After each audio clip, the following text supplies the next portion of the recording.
ಚಿತ್ರದುರ್ಗದ ರೇಣುಕಾಸ್ವಾಮಿ ಕೊಲೆ ಪ್ರಕರಣದ ರೀತಿಯಲ್ಲಿಯೇ ಮತ್ತೊಂದು ಕೊಲೆ ನಡೆದಿದೆ. ಇಲ್ಲಿ ರೇಣುಕಾಸ್ವಾಮಿ ಯಾವ ರೀತಿಯಲ್ಲಿ ಮರ್ಡರ್ ಆಗಿದ್ರೋ ಅದೇ ರೀತಿಯಲ್ಲಿ ಕಲಬುರಗಿಯಲ್ಲಿ ಮತ್ತೊಬ್ಬ ವ್ಯಕ್ತಿಯ ಕೊಲೆಯಾಗಿದೆ. ಇಲ್ಲಿ ಕಲಬುರಗಿ ನಗರದ ರಾಘವೇಂದ್ರ ನಾಯಕ್ 39 ವರ್ಷ. ಈ ಮನುಷ್ಯನಿಗೆ 39 ವರ್ಷದ ರಾಘವೇಂದ್ರ ನಾಯಕ್ ಕೊಲೆಯಾಗಿರೋದು ಮಾರ್ಚ್ 12ನೇ ತಾರೀಕು ಕಲಬುರಗಿ ನಗರದಿಂದ ಕಿಡ್ನ್ಯಾಪ್ ಮಾಡಿ ಕೊಲೆ ಮಾಡಿರೋದು. ಅಶ್ವಿನಿ ಅಲಿಯಾಸ್ ತನು ಎನ್ನುವ ಮಹಿಳೆಗೆ ರಾಘವೇಂದ್ರ ಕಿರುಕುಳ ಕೊಡ್ತಾ ಇದ್ದಂತೆ. ಅಶ್ವಿನಿ ಅಲಿಯಾಸ್ ತನು, ಈ ತನುಗೆ ರಾಘವೇಂದ್ರ ಕಿರುಕುಳ ಕೊಡ್ತಾ ಇದ್ದಂತೆ. ಇದೇ ವಿಚಾರಕ್ಕೆ ಸಂಬಂಧಪಟ್ಟಂತೆ ಗುರುರಾಜ್ ಮತ್ತು ಲಕ್ಷ್ಮೀಕಾಂತ್ಗೆ ಅಶ್ವಿನಿ ಹೋಗಿ ಈ ಥರ ಇವ್ನು ನನಗೆ ಕಿರುಕುಳ ಕೊಡ್ತಾ ಇದ್ದಾನೆ, ತೊಂದರೆ ಆಗ್ತಿದೆ ನನಗೆ ಅಂಥೇಳಿ ಕಂಪ್ಲೇಂಟ್ ಮಾಡ್ತಾಳಂತೆ. ರಾಘವೇಂದ್ರ ನಾಯಕ್ ಬಗ್ಗೆ ಈ ಕಡೆ ಅಶ್ವಿನಿ ಅಲಿಯಾಸ್ ತನು ಕಂಪ್ಲೇಂಟ್ ಮಾಡಿರೋದು ತನ್ನಿಬ್ಬರು ಗೆಳೆಯರ ಬಳಿಯಲ್ಲಿ. ಗುರುರಾಜ್ ಮತ್ತು ಲಕ್ಷ್ಮೀಕಾಂತ್ಗೆ ತಿಳಿಸಿದ್ದು ಅಶ್ವಿನಿ.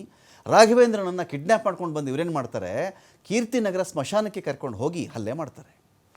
ಸ್ಮಶಾನ ಇವರ ಲೊಕೇಶನ್. ಸ್ಮಶಾನದಲ್ಲಿ ರಾಘವೇಂದ್ರ ನಾಯಕನಿಗೆ ಇವರು ಹಲ್ಲೆ ಮಾಡಿರೋದು, ಜೊತೆಗೆ ರಾಘವೇಂದ್ರ ನಾಯಕ್ ಖಾಸಗಿ ಅಂಗಕ್ಕೆ ಹಲ್ಲೆ ಮಾಡಿ ಕೊಲೆ ಮಾಡಿದ್ದಾರೆ. ಸ್ಮಶಾನಕ್ಕೆ ಬಂದಿದ್ದ ಅಶ್ವಿನಿ ಕೂಡ ರಾಘವೇಂದ್ರನ ಮೇಲೆ ಹಲ್ಲೆ ಮಾಡಿದ್ದಾಳೆ.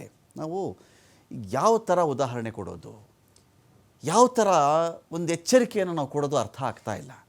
ಈ ಥರದೊಂದು ಘಟನೆ ಆದಾಗ ಯಾರೋ ಒಂದು ಹುಡುಗಿ ಬಂದು ಹೇಳಿದ್ಲು, ಹಿಂಗೆ ತೊಂದರೆ ಮಾಡ್ತಾ ಇದ್ದಾನೆ, ಕಿರುಕುಳ ಮಾಡ್ತಾ ಇದ್ದಾನೆ ಅಂದಾಗ ಇವರಿಬ್ಬರು ಯಾರು? ಫ್ರೆಂಡ್ಸ್ ಇದ್ದಾರಲ್ಲ, ಇವರಿಬ್ಬರು ಯಾರು? ಹೋದರೆ ಲೈಫ್ ಯಾರ್ದು ಹೋಗುತ್ತೆ? ಗುರುರಾಜ ಮತ್ತು ಲಕ್ಷ್ಮೀಕಾಂತ್ ಅಲ್ವಾ? ಇವರೇನು ಹೀರೋಗಳ? ಇವರೇನು ಕಾನೂನಾ? ಇವರೇನು ನ್ಯಾಯಾಲಯವ? ಇವರೇನು ಜಡ್ಜ್ಗಳ? ಇವರೇನು ಜಡ್ಜ್ ತೀರ್ಪು ಬಂದ ಮೇಲೆ ಗಲ್ಲಿಗೇರಿಸೋರ? ಇವರು ಏನೂ ಅಲ್ವಲ್ಲ. ಈ ಥರದೊಂದು ಕಂಪ್ಲೇಂಟ್ ಬಂತು ಅಶ್ವಿನಿ ಕಡೆಯಿಂದ, ಇವನ್ಯಾರೋ ಕಿರುಕುಳ ಕೊಡ್ತಾ ಇದ್ದಾನೆ ಅಂತ ಹೇಳಿದ ತಕ್ಷಣವೇ ಇವರಿಬ್ಬರು ಹೋಗಿ ಅವನಿಗೆ ಹೊಡಿಬಾರ್ದು ರೀತಿಯಲ್ಲಿ ಹೊಡಿಬಾರ್ದು ಜಾಗಕ್ಕೆಲ್ಲ ಹೊಡೆದು ಸ್ಮಶಾನಕ್ಕೆ ಕರ್ಕೊಂಡೋಗಿ ಹಲ್ಲೆ ಮಾಡಿ ಕೊಂದು ಹಾಕ್ಬಿಡ್ತಾರೆ. ಅಂದರೆ ಲೈಫ್ ಲಾಂಗ್. ಅಶ್ವಿನಿಗೆ ಅವನಾಡಿದ್ದೊಂದು ಮಾತು, ಕಂಪ್ಲೇಂಟ್ ಕೊಟ್ಟಿದ್ದರೆ ಮುಗಿತಾ ಇತ್ತೋ ಏನೋ ಗೊತ್ತಿಲ್ಲ. ಆದರೆ ಇಲ್ಲಿ ಜೀವನ ಪರ್ಯಂತ ಈ ಕೊಲೆ ಕೇಸ್ಗೆ ಸಂಬಂಧಪಟ್ಟಂತೆ ಇವರಿಬ್ಬರು ಅಲಿಬೇಕಲ್ಲ. ಸರಿ, ಇವರಿಬ್ಬರು ಫ್ಯಾಮಿಲಿ ಕಥೆ ಏನು? ಇವರಿಬ್ಬರಿಗೇನು ಕುಟುಂಬಗಳಿಲ್ವಾ? ಹೆಂಡತಿ ಮಕ್ಕಳಿಲ್ವಾ? ಅಪ್ಪ ಅಮ್ಮ ಇಲ್ವಾ? ಸಂಬಂಧಿಕರಿಲ್ವಾ? ಯಾರಿಲ್ಲ? ಇದು ಇವ್ರಿಗೆ ಬೇಕಾ? ತೀರಾ ಈ ಥರ ಹಲ್ಲೆ ಮಾಡಿ ಯಾರ ಹತ್ರ ಹೀರೋಯಿಸಮ್ ತೋರ್ಸಕ್ಕೆ ಹೋಗ್ತಾ ಇದ್ದಾರೆ ಇವರು? ಸ್ಮಶಾನಕ್ಕೆ ಬಂದಿದ್ದಂಥ ಅಶ್ವಿನಿ ಕೂಡ ರಾಘವೇಂದ್ರನ ಮೇಲೆ ಹಲ್ಲೆ ಮಾಡಿದ್ದಾಳೆ ಅಂತ ಆರೋಪ ಇದೆ. ಕೊಲೆ ಮಾಡಿ ಶವವನ್ನು ಕಾರಲ್ಲಿ ಹಾಕ್ಕೊಂಡು ಹೋಗಿ ರಾಯಚೂರು ಕಡೆಗೆ ಸಾಗಿಸಿದ್ದಾರೆ. ರಾಯಚೂರಿನ ಶಕ್ತಿ ನಗರದ ನದಿಗೆ ಶವ ಬಿಸಾಕ್ಬಿಟ್ಟು ಎಸ್ಕೇಪ್ ಆಗಿಬಿಟ್ರು. ಎಸ್ಕೇಪ್ ಆದ್ವಿ ಅಂತ ಅವ್ರು ಅಂದುಕೊಂಡ್ರು ಅಷ್ಟೇ. ಮೊರಿಗೆ ಬಿಸಾಕ್ಬಿಡೋದು, ಅದು ನದಿಗೆ ಬಿಸಾಕ್ಬಿಡೋದು, ಎಲ್ಲೋ ಹೂತು ಬಿಡೋದು, ಸಿಮೆಂಟ್ ಡ್ರಮ್ಗೆ ಹಾಕಿ ಮುಚ್ಚಿಬಿಡೋದು. ಇದರಿಂದ ಯಾರು ಏನು ಎತ್ತ ಏನೂ ಗೊತ್ತಾಗಲ್ಲ, ನಮ್ಮ ಜೀವನ ಆರಾಮಾಗಿ ಇದ್ದುಬಿಡುತ್ತೆ ಅಂಥೇಳಿ ಯಾರಾದರೂ ಭಾವಿಸಿದರೆ ತಪ್ಪು.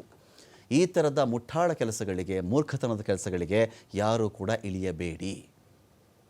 ನಮ್ಮ ಮಧ್ಯೆನೇ ಒಂದೊಂದು ಪೊಲೀಸ್ ಠಾಣೆ ಅಂತ ಇದೆ, ಒಂದು ಕಾನೂನು ಅಂತ ಇದೆ.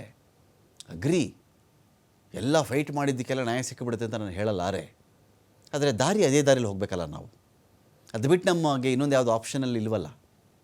ನಮ್ಮ ಮುಂದೆ ಇರೋದೇ ಪೊಲೀಸ್ ಸ್ಟೇಷನ್ನು, ನಮ್ಮ ಮುಂದೆ ಇರೋದೇ ಕೋರ್ಟು. ನಾವೆಲ್ಲ ಒಪ್ಕೊಂಡಿರ್ತಕ್ಕಂಥ ವ್ಯವಸ್ಥೆ ಅದು. ಈ ದೇಶ ಒಪ್ಪಿರೋ ವ್ಯವಸ್ಥೆ, ಸಂವಿಧಾನವನ್ನು, ಅದರ ಭಾಗ ಅದು. ಅದರ ಮೂಲಕನೇ ಹೋಗಬೇಕಲ್ವ ನಾವು. ಎಲ್ಲರೂ ಈಗ ಯಾರೋ ಬೈದ, ಯಾರೋ ಏನೋ ಕೆಟ್ಟ ಮಾತಂದ, ಎಲ್ಲರೂ ಒಬ್ಬೊಬ್ಬ ಮನುಷ್ಯನ ಕರ್ಕೊಂಡು ಹೋಗಿ ಒಂದು 10 ಜನ ಬಟ್ಟೆ ಬಿಚ್ಚಿಸೋದು, ಹೊಡೆಯೋದು, ದೊಣ್ಣೆಲ್ಲಿ ಹೊಡೆಯೋದು, ತುಳಿಯೋದು, ಸ್ಮಶಾನಕ್ಕೆ ಕರ್ಕೊಂಡು ಹೋಗೋದು, ಯಾವುದೋ ನಿರ್ಜನ ಪ್ರದೇಶಕ್ಕೆ ಕರ್ಕೊಂಡು ಹೋಗೋದು, ಯಾವುದೋ ಶೆಡ್ಡಿಗೆ ಕರ್ಕೊಂಡು ಹೋಗೋದು, ಎಲ್ಲರೂ ಇದೇ ಮಾಡಿಬಿಟ್ರೆ ಈ ಕಾನೂನಿಗೆ, ನ್ಯಾಯಾಲಯಕ್ಕೆ, ಇವರಿಗೆಲ್ಲ ಏನು ಬೆಲೆ ಇರುತ್ತೆ ಅವಾಗ? ಶವ ಬಿಸಾಕಿ ಎಸ್ಕೇಪ್ ಆಗಿಬಿಟ್ಟಿದ್ದಾರೆ ಹಂತಕರು. ಕಲಬುರಗಿ ಸ್ಟೇಷನ್ ಬಜಾರ್ ಪೊಲೀಸ್ ಠಾಣೆಯಲ್ಲಿ ಪ್ರಕರಣ ದಾಖಲಾಗಿತ್ತು. ಇದೀಗ 3ಕ್ಕೆ 3 ಜನ ಆರೋಪಿಗಳನ್ನು ಹೆಡೆಮುರಿ ಕಟ್ಕೊಂಡು ಬಂದಿದ್ದಾರೆ ಪೊಲೀಸರು.